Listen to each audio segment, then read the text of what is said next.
quando os problemas se tornam impossíveis e não há o que fazer. Existe apenas um lugar para onde ir: Sinai, o Monte dos Impossíveis. Escravo das dívidas, faltava mantimento em casa. Essa religiosidade me trouxe um atraso. Meu nome é Cristiano, sou bacharel em Direito e hoje eu sou empresário. E o meu Egito, ele começou quando eu ingressei numa denominação evangélica.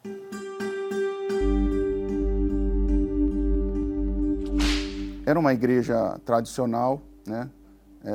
Tive o cargo de diácono. Os ensinamentos que nós tínhamos lá, né, era de que se você estivesse passando por alguma dificuldade, que isso era uma luta. Não existia o ensinamento de viver a fé, né, de viver aquilo que está na palavra de Deus. E assim foram por cerca de 7 anos. Trabalhava como assalariado, né, numa empresa, e o salário não dava para arcar com as minhas dívidas. E isso, de certa forma, nos frustrava. Mesmo sendo evangélicos, né, isso, de certa forma, nos deixava frustrados. Eu me via como um escravo. Escravo das dívidas, escravo da condição financeira, né, justamente porque não conseguia atingir essas metas.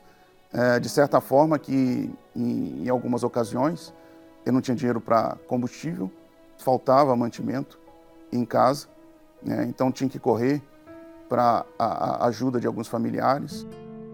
De certa forma eu vejo nisso até culpa da minha parte, né? Porque, embora, por um lado, a vida financeira não andava, mas por outro, a minha vida espiritual, que eu achava que tinha o Espírito Santo, mas na realidade não tinha o Espírito Santo. Então, eu sempre buscava meios para poder sair disso. E só que os ensinamentos que nós tínhamos não nos trazia a viver uma realidade espiritual, uma fé viva e trazer aquilo para a nossa vida. Eu sempre me espelhava, né, na Universal, no povo da Universal, pela fé, pelas atitudes, né? E então, eu começando a assistir a programação, foi quando eu me interessei em conhecer melhor, né? Conhecer de perto como era a Igreja Universal. O que acontecia lá? Eu não ia na Universal, não porque eu tinha algum preconceito, ou que não gostava, ou que achava isso ou aquilo, né? Mas por mera religiosidade, né? Eu tinha um cargo numa denominação e, no entanto, isso de certa forma me prendia. E isso me trouxe, de certa forma, um atraso. Essa religiosidade, de certa forma, me trouxe um atraso. Daí eu comecei a frequentar as reuniões da Universal. E já no primeiro contato, você já percebe algo diferente. Eu vi transparência nas pregações, nas atitudes, né? E a partir deste momento, eu tomei a posição, falei, é aqui que eu vou permanecer, é aqui que eu vou ficar. Porque você via a palavra de Deus se cumprindo. Você via que não existia essa história de você estar sofrendo e dizer que é uma aprovação. Não existe. Então, ali a gente aprende a viver a palavra. Ou é ou não é. Então, assim, você aprende a exercitar a fé por intermédio da palavra. Está escrito, então tem que acontecer. E a partir daí a minha fé foi despertada. Via vários testemunhos de pessoas iguais ou até mesmo pior do que eu naquela situação. E saindo daquela situação. Então foi a partir daí que eu tomei posse daquela fé e comecei minha caminhada. Chegou a primeira fogueira santa e aí eu fui procurar saber a respeito da Fogueira Santa, porque era a primeira que eu iria participar. E ali os pastores me orientando, os obreiros me orientando, e eu não olhei para trás, não olhei para a dúvida, eu peguei e me lancei. Tanto é que eu me lembro que a primeira Fogueira Santa que eu participei, eu e minha esposa subimos com o valor de uma parcela de um veículo que nós tínhamos. Era o valor daquela parcela que já estava vencida, nós tínhamos que pagar, estávamos com dinheiro. E eu falei, não, vai tudo para o altar. E nessa fé, nessa confiança, nós subimos ao altar.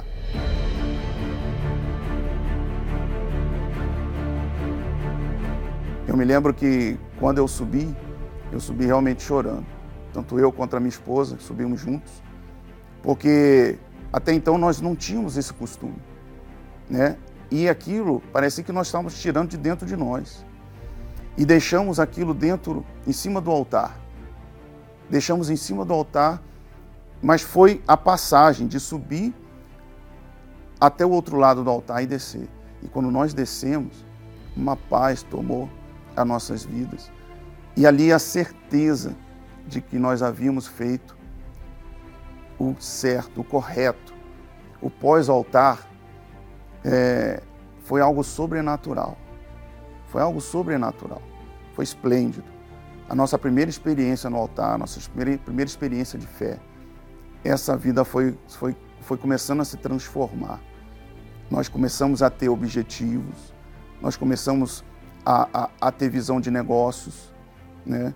Hoje, nós conquistamos nossa casa, a minha esposa conquistou o consultório dela, né? Nós hoje temos um carro para passeio e um carro para trabalho. Nós moramos num dos melhores condomínios da nossa cidade.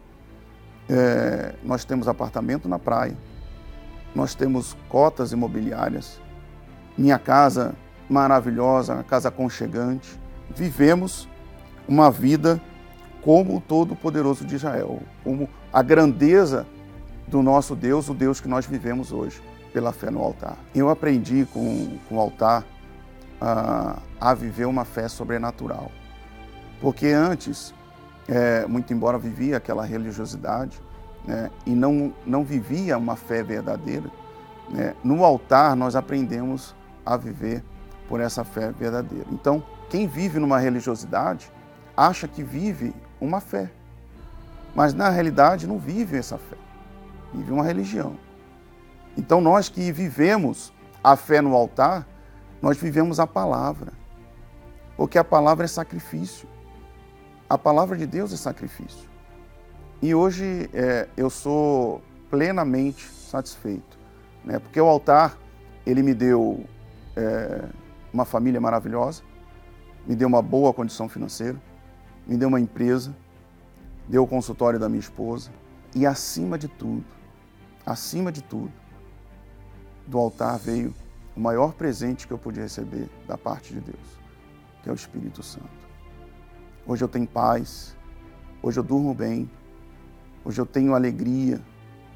Às vezes eu estou trabalhando, eu estou sorrindo. E às vezes eu até percebo as pessoas me olhando e percebendo, esse cara tá doido. Mas não é a alegria, porque a gente começa a pensar e a viver a palavra de Deus e ver que tudo aquilo, né, que nós temos hoje foi proveniente da nossa fé no altar. Porque a Fogueira Santa não é só viver, você tem que praticar. Você tem que praticar. Então, não adianta você só subir no altar para dizer que você subiu. Você tem que subir, praticar a fé, o sacrifício mesmo, aquele que dói, né, para que então Deus possa vir e te dar a resposta.